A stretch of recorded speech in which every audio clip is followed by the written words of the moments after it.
Minister, former FNM leader, Hubert Alexander Ingram, the Right Honorable, has tendered his resignation. He will be leaving elected public office August 31st. We had thought today would be the day that he would actually demit office, but he turned in the letter today to the Speaker of the House of Assembly. He held a far-reaching press conference after he sat and spoke with the Speaker. Juan McCartney, our Guardian News editor, along with Candia Dames, the senior editor here, they are joining us now, as they have been doing throughout this morning.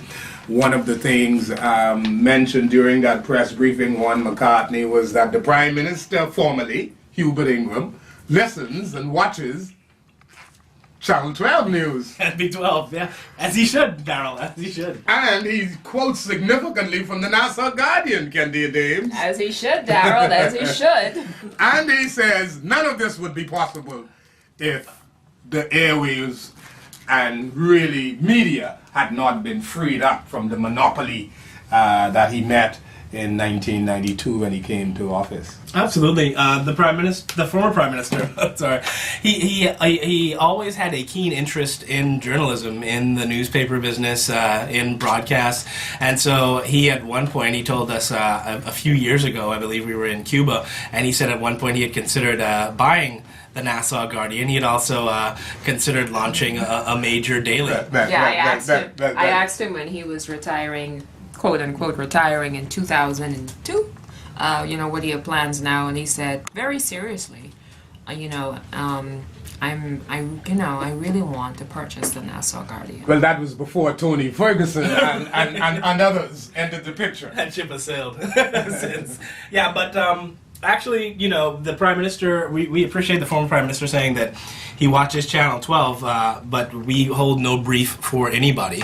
We present the news as it is, and why do you say you hold no brief for anybody? Isn't the Guardian and Cable 12 skewed toward the FNM? Absolutely not. I'm not sure how you could even draw that conclusion. I'm pretty sure you're saying that purely just to start an interesting debate. Yes. Okay. Yes. I like to point out to people it was The Guardian that broke the story about the huge cost overruns for the New Providence road improvement project. I myself have been called a propagandist by Hubert Ingram while he was Prime Minister, and that is because he accused you of being on the other side. Exactly. That is because of numerous stories. We got the evil look numerous times from members of the former administration. Too many crime headlines. Why are you promoting this crime issue? Why is it that murder is always on the front page? You obviously have an agenda. So it's interesting that you get blamed by both sides. And I've long learned in media that you must have a thick skin. Yes. So I'm not very easily bothered by comments like that.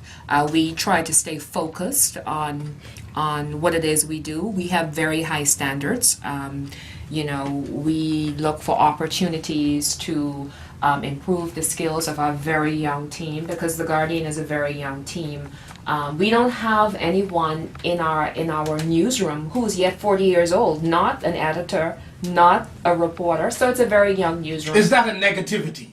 Well, I don't see that as a negativity. I think that enables us to bring a fresh approach to the news. We don't have any significant level, if at all, of interference from our owners. And I can appreciate being able to operate in a free environment. I tell people all the time that the owners of the paper see The Guardian for the first time the morning after. When members of the general public are seeing The Guardian, they see Channel 12 News at 7:30 for the first time. They would not have had any indication as to what we're putting on the news or what we're putting in our newspaper. And we take that responsibility very, very seriously in making our determination every night what it is we're going to place on the front page. And we are open to criticism. So this newfound freedom, Juan McCartney, you attribute to Hubert Ingram, of expression Well, I would attribute the freeing up of the airwaves to Hubert Ingram, certainly. But the freedom of expression.